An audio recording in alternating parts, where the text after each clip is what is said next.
Hey everyone, Brian Zane here, and I decided that I couldn't wait until Friday's This Week in Regret to talk about the two huge stories that broke today that are going to have significant impact on the future of WWE going forward. First of all, a story that explains perhaps why Vince McMahon tendered his resignation on Friday and why he's probably never ever coming back. As a result of their own investigation, WWE's announced they're going to have to revise their financial statements going back years to account for the $14.6 million that Vince McMahon had paid off to various women over the years to keep them quiet about his alleged infidelity. Now you might be asking yourself, wasn't the story that it was Vince McMahon's own personal funds he used to pay these women off with? Well, not necessarily. The company has said that they discovered this $14.6 million that should have been filed as a company expense since these payoffs were apparently for the betterment of the company. So what it sounds like they're saying is Vince McMahon was caught with his hand in the cookie jar, essentially embezzling company money and spending it to silence these women and then not recording it. You know,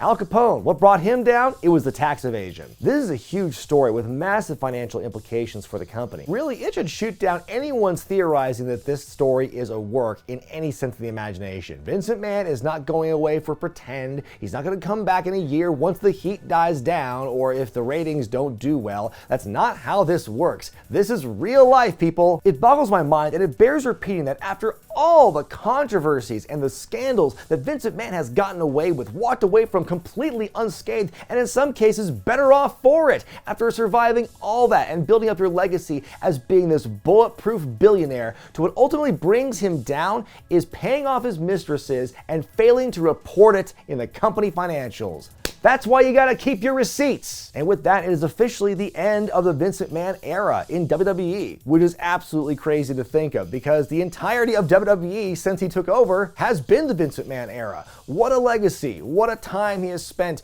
building this empire and for him to be no longer a part of it. And I tell you what, those family gatherings henceforth might be pretty awkward because now it is the end of the Vince era and the beginning of the Triple H era. It was also announced today that Triple H, who is already the EVP of Talent Relations, is now in charge of creative on an official basis. First of all, now you got Triple H and Shawn Michaels, officially the two-headed behemoth ruling all the creative in WWE right now. You know what? Bret Hart may always be right, but the click still won. But I do have reservations about Triple H holding the dual job of head of creative and head of talent relations. That's like the owner of a company also being the head of HR. My big question is, how is Triple H going to reconcile his booking philosophies with the giant world that Vince McMahon has left him? Not to mention the fact that most of the active roster right now came from Triple H's NXT. I would imagine that the morale is going to be way up with Triple H back in charge. I could think it's, for the most part, a lot of those NXT call-ups did not pan out the way people expected or liked.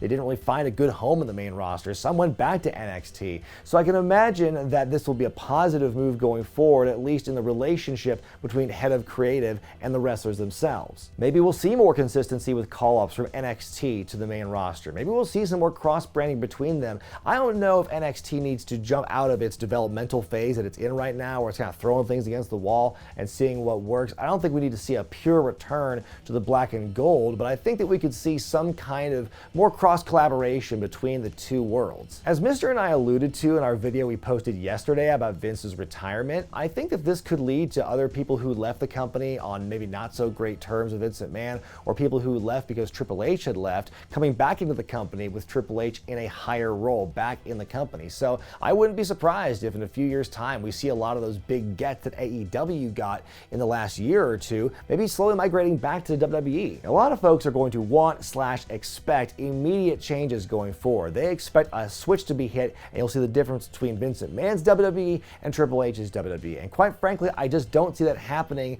right away. There are still people from Vince's circle who, as of this moment and of this recording, are still employed with the company, most notably Kevin Dunn and Bruce Pritchard. That could change by the time I'm done recording this and I'll feel like an ass for saying it, but the whole Vince McMahon hierarchy has not gone away with just yet. Also, like I said, Triple H is going to have a heck of a time looking at some of his creations from NXT and seeing what they did to his poor children in the main roster. So I don't know how much retconning we'll be seeing or how many names will be reverting. Maybe Doudrop will be Piper Niven again. I don't know. Maybe Johnny Gargano can just come back and Tommaso Ciampa can be a champion. I don't know. I don't know what the main roster vision looks like and how much of it will resemble NXT because so many of those graduates are now there.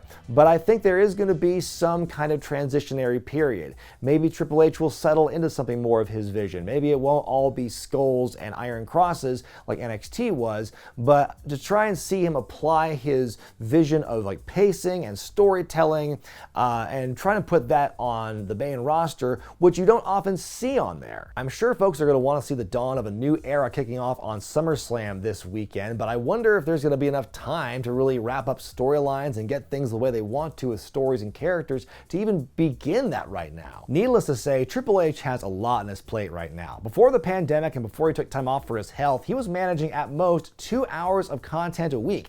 Now he has suddenly inherited the entirety of his father-in-law's creative empire in a weekend.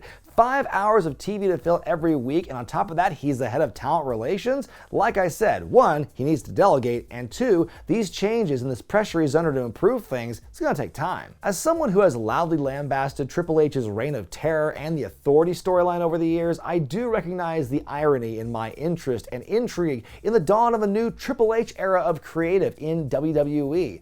What's it gonna look like? How much it will resemble NXT? How much of it will resemble Vince McMahon's original vision?